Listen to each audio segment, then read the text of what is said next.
Se você quiser conhecer um pouco mais sobre o Salmo 6 e sobre como um salmista, o rei Davi, ele, diante de um sofrimento, diante de um grande sofrimento, de uma angústia que passava sobre a vida dele, ele clamou a Deus, ele chorou diante de Deus e Deus o respondeu. Nos acompanhe diante desse salmo. Se você está passando por uma grande dificuldade, um grande sofrimento, veja esse salmo, veja essa série de salmos e nos acompanhe. Fique com Deus. Vamos lá.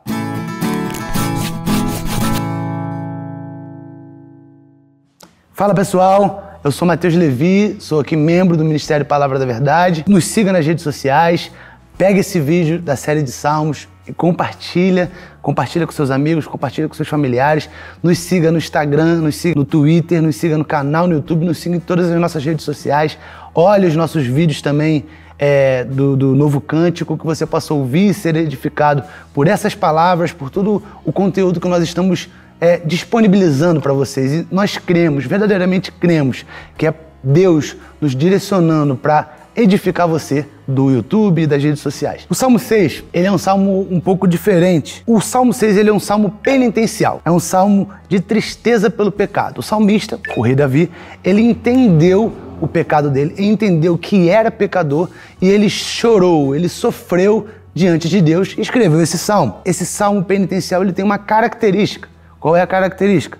Ele tem confissão, confessar esse pecado, petição, pedir perdão, pedir que seja curado, pedir que seja perdoado desse pecado.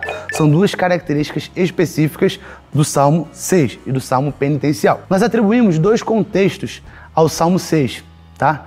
Dois possíveis contextos, porque não existe um contexto ao certo. Um deles é a perseguição ou a rebelião de Absalão para com seu pai, rei Davi. Absalão, ele queria o reino, ele desejava o reino. Então, essa perseguição por ter o reino, por ser rei, Absalão perseguiu seu pai. Um outro contexto, um outro possível contexto é o fato de ter um salmista muito doente, com uma grave enfermidade. Então, existem esses dois contextos e agora eu quero ler com vocês para nós podermos continuar. Senhor, não me castigues na tua ira, nem me disciplines no teu furor. Misericórdia, Senhor, pois vou desfalecendo. Cura-me, Senhor, pois os meus ossos tremem, todo o meu ser estremece. Até quando, Senhor? Até quando? Volta-te, Senhor, e livra-me. Salva-me por causa do teu amor leal. Quem morreu não se lembra de ti. Entre os mortos, quem te louvará? Estou exausto de tanto gemer, de tanto chorar, inundo de noite a minha cama, de lágrimas encharco o meu leito. Os meus olhos se consomem de tristeza, fraquejam por causa de todos os meus adversários. Afastem-se de mim, todos vocês que praticam o mal, porque o Senhor ouviu o meu choro, o Senhor ouviu a minha súplica, o Senhor aceitou a minha oração. Verso 10, serão humilhados e aterrorizados todos os meus inimigos, frustrados recuarão de repente. Esse salmo, como eu disse, ele é um salmo penitencial. E ele é um salmo pesado, ele é um salmo que fala sobre arrependimento de pecado, ele é um salmo que fala sobre o que fazer, o que o salmista fez diante do entendimento do pecado dele, e esse salmo ele também fala sobre o que Deus fez diante dessa súplica, diante desse desejo do salmista de ser perdoado os seus pecados. E eu dividi o salmo em algumas partes. A primeira parte, do que vai do verso 1 ao verso 3, o salmista ele entende o lugar dele de pecador e ele clama por misericórdia. Ele já começa aqui no verso 2 pedindo a Deus que seja curado, pedindo a Deus que perdoe ele. E o verso 1 especificamente ele traz esse entendimento de que é pecador, de que é falho, de que cometeu um grave pecado. A segunda parte do Salmo, eu coloquei do verso 4 ao verso 7. Ele vem trazendo uma ação de Davi. Ele vem trazendo aquilo que o Davi fez, aquilo que Davi fez diante do entendimento do pecado dele, diante do sofrimento em que Davi estava passando, da angústia. E, posteriormente, no verso 8 ao 10, nós vemos um Deus que respondeu à oração de um servo, um Deus que respondeu o desejo, o choro de um servo. Então vemos algumas características. Um Davi que entendeu o seu lugar de pecador, um Davi que chorou e clamou diante de Deus por cura e por resolução de um pecado, por um perdão de pecados, e um Deus que responde às orações dos seus filhos. E aqui já fica um grande entendimento. Se você está passando por um sofrimento, se você está sofrendo, se diante do momento em que nós estamos vivendo no nosso mundo, você sofre, você se angustia, clame a Deus, chore na presença de Deus. Chora porque Ele é um Deus que responde. Como eu falei também na pregação e vale ressaltar, Ele é um Deus que responde, mas Ele responde no tempo dele. Mas Ele é um Deus que responde. Se o pai humano, um ser humano que tem um filho, ele dá boas coisas para o seu filho, o Deus que é o Pai perfeito, é o Pai celestial, não dará coisas boas aos seus filhos? Então, esse verso está lá em Romanos 7, nós vamos citar daqui a pouco, mas pense nisso, reflita sobre isso. Do verso 1 ao verso 3, resumidamente é isso, é um clamor, é uma afirmação, é um entendimento de que é pecador e que precisa de Deus para se livrar dessa enroscada, vamos dizer assim, que é o pecado. E o apóstolo Paulo, assim como o rei Davi, ele traz esse entendimento, como eu falei com vocês, lá em Romanos 7, entre o versículo 22 e 25. Miserável homem que eu sou, quem me libertará do corpo sujeito a esta morte? Então, o apóstolo Paulo, ele vem dizendo aqui, miserável, eu sou miserável, isso aqui é carne, eu sou pecador, eu sou falho, eu sou caído, eu não mereço tantas coisas boas, eu não mereço, mas graças a Deus, ele diz isso no versículo 25 dessa mesma carta aos Romanos. Ele diz assim, graças a Deus por Jesus Cristo, o nosso Senhor.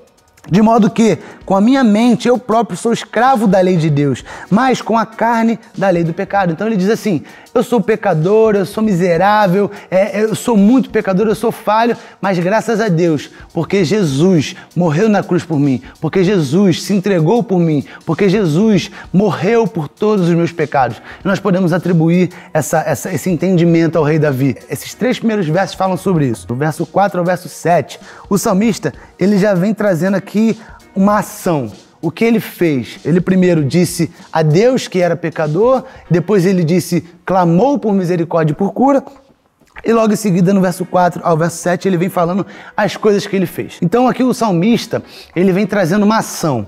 Ele simplesmente pede para Deus voltar, como um afastamento, como a consequência do pecado dele. Ele pede para Deus voltar, Senhor, volta, Senhor, me consola, Senhor, me livra. E depois ele vai falando assim, Senhor, eu estou encharcando o meu leito, eu estou sofrendo na Tua presença, eu estou chorando na Tua presença, Senhor, volta-te. Senhor, eu choro diante de Ti, eu encharco o meu leito, minhas lágrimas estão encharcando a minha cama. E ele vem falando sobre uma ação, sobre coisas que ele tem feito diante de Deus.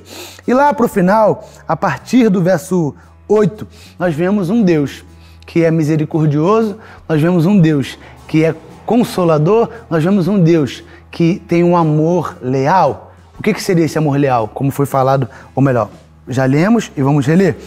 Esse amor leal é um amor que não é um amor como o nosso amor. Não é o amor de um homem ser humano por outro homem ser humano. É o amor de um Deus soberano, um ser incriado que ama o povo, seu povo, e considerado o povo de Israel, nós, eu e você. Então, verdadeiramente, o amor que Deus tem por nós não é um amor comum, não é um amor que eu e você temos, beleza? Então, existia um choro, existia um sofrimento, existia um salmista que chorou diante de Deus por causa dos seus pecados e no final existe também, um Deus que se levanta para livrar um filho de um problema. Existe um Deus que se levanta para livrar um servo de um problema. Esse Deus é o nosso Deus, é o Deus em que eu e você servimos. É o Deus de Israel, é o Deus do hoje, é o Deus que controla todas as coisas. O nosso Deus, ele é capaz de se levantar, ele é capaz de estender a sua mão, ele é capaz com a sua voz fazer com que todas as coisas se tornem boas. Se tem doença, ele é capaz de te trazer a cura. Se tem problemas financeiros, ele é capaz de trazer uma cura nas áreas da finança. Se você tem um problema, de repente, com morte de familiares e precisa de uma consolação, o nosso Deus é capaz de se levantar e te dar essa consolação. Só que nós precisamos ressaltar que é o mesmo Deus que ele consola, é o mesmo Deus que às vezes ele é imediato em sua resposta, como parece ser, não sabemos, mas parece ser nesse salmo. Ele é um Deus que demora, ele é um Deus que faz um silêncio. Nós ouvimos o pastor Ângelo num dos cultos pela manhã falando que o silêncio de Deus é terapêutico. Verdadeiramente é. Quando Deus fica em silêncio, e quando ele demora a te responder, quando você chora diante de Deus e ele demora a te responder, é porque Deus está tratando algo em você. Então, se ele está demorando a te responder, na verdade ele não está demorando, ele vai fazer no tempo certo. Ele vai te curar no tempo certo. Ele vai tratar esse problema seu no tempo certo. Creia, porque Deus vai se levantar ao seu favor, mas no tempo em que Ele achar apropriado.